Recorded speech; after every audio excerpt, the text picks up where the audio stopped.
Sambutlah seruan kami, para muslim. Jika seorang ibu terjebak dalam suatu masalah, bagaimana solusinya agar dapat kembali merasakan kebahagiaan?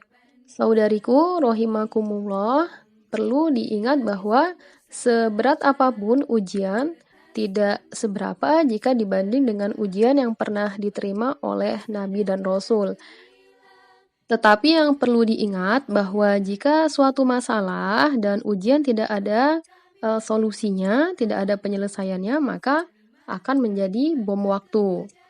Berikut beberapa tips solusi untuk mengurai masalah. Yang pertama adalah ilmu. Ilmu yang membuat seseorang bertahan dengan ujian yang bertubi-tubi. Sebagaimana firman Allah dalam Quran Surat Al-Kahfi ayat 68, wa kaifa tasbiru ala ma lam tuhit bihi khubra.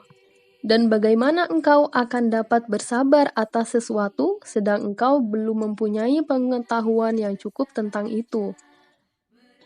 Orang bisa menghadapi ujian bukan karena ujiannya mudah, tapi karena sudah tahu ilmunya. Banyak di antara kita yang keliru, gagal karena ujiannya berat. Orang lain sukses karena ujiannya ringan. Semua itu kurang tepat karena proses penyelesaian masalah salah satunya ditentukan oleh ilmu yang cukup memadai tentang masalah tersebut. Maka hal yang dapat dilakukan adalah rajin ngaji, ikut kajian, datang ke majelis ilmu, menuntut ilmu bukan hanya kewajiban tapi sudah merupakan kebutuhan. Mengapa menuntut ilmu merupakan suatu kebutuhan? Karena hakikat hidup adalah masalah demi masalah, ujian demi ujian. Masalah satu selesai, datang masalah kedua, kedua selesai, datang ketiga, dan begitu seterusnya. Sampai pada klimaksnya adalah masalah yang tidak ada solusinya, yaitu kematian. Ibu-ibu rahimakumullah, itu tadi solusi yang pertama, yaitu ilmu didapat dengan cara terus-menerus belajar, karena kita hidup di era spesialisasi, jadi saat kita merasa berpendidikan atau pintar dalam salah satu disiplin ilmu, belum tentu kita menguasai dalam hal yang lainnya. Minimal untuk memperbaiki kualitas keilmuan kita dalam hal agama, kita bisa mengikuti kajian secara rutin seminggu sekali. Bisa juga dengan cara menambah literasi, membaca buku, dan lain sebagainya. Yang kedua adalah niat karena Allah. Niatkan segala sesuatu karena Allah, termasuk rumah tangga juga adalah merupakan ibadah. Kata ulama, tidak ada ibadah yang umurnya dan pohon pahalanya sebesar rumah tangga. Mulai akad nikah, kita sudah mulai naik sebuah bahtera yang dinamakan rumah tangga. Jadi semua aktivitas yang dilakukan, termasuk makan, tidur, duduk, per detiknya kita sedang menjalankan ibadah. Karena rumah tangga adalah ibadah, perintah dalam agama. Jadi kembali luruskan niat kita berumah tangga karena perintah Allah dan Rasul-Nya. Dengan meniatkan berumah tangga karena ibadah dan perintah Allah, maka insya Allah semua akan diberi kemudahan. Tetapi yang harus disadari bahwa dalam ibadah pasti ada gangguan-gangguan. Karena syaiton musuh kita tidak mau bahwa semua ibadah yang kita lakukan dapat berjalan lancar. Pasti akan digoda. Sabda Nabi SAW dalam hadis sahih, iblis pemimpin syaiton memiliki singgasana di lautan. Setiap hari anak cucunya melapor, saya baru membuat orang bertengkar, saya baru membuat orang berzina, saya baru membuat orang minum khamr, dan lain sebagainya. Sama iblis dianggap biasa sampai datang anak cucunya yang berkata, saya baru saja menceraikan suami istri.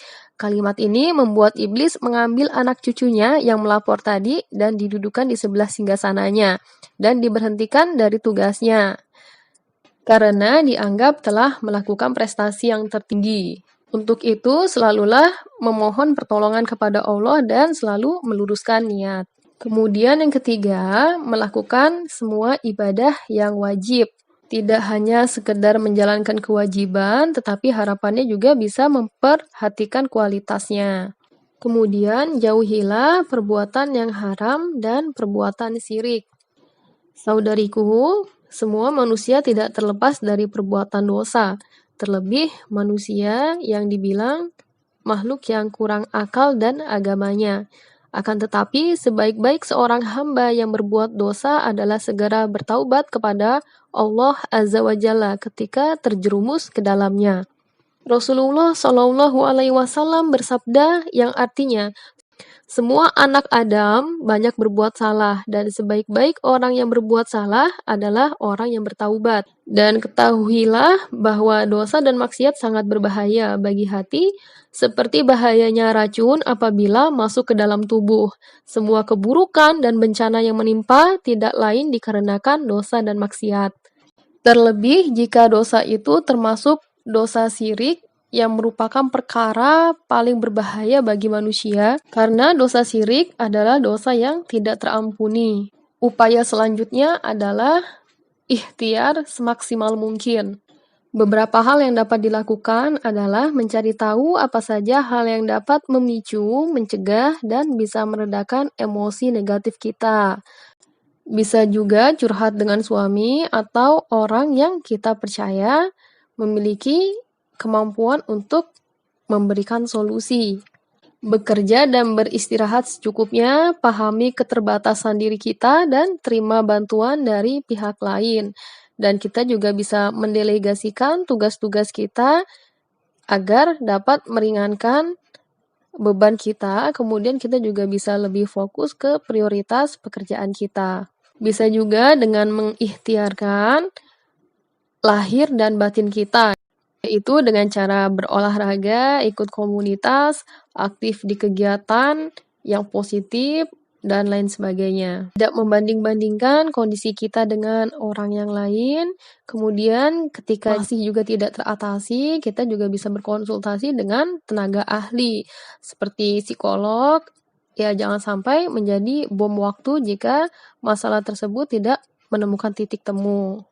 Dan yang paling terpenting adalah solusi terakhir, yaitu menyerahkan semua hasil kepada Allah Subhanahu wa Ta'ala. Balikan segala permasalahan kita kepada yang memberikan dan kepada yang Maha mengetahui, yaitu Allah Subhanahu wa Ta'ala. Ketika kita sudah berikhtiar sesuai dengan kemampuan kita, maka kita diwajibkan untuk mengembalikan segala permasalahan kita kepada Allah Subhanahu wa Ta'ala. Karena kebanyakan orang yang stres itu akibat overthinking. Kebanyakan mikir, di sisi lain kurang berzikir.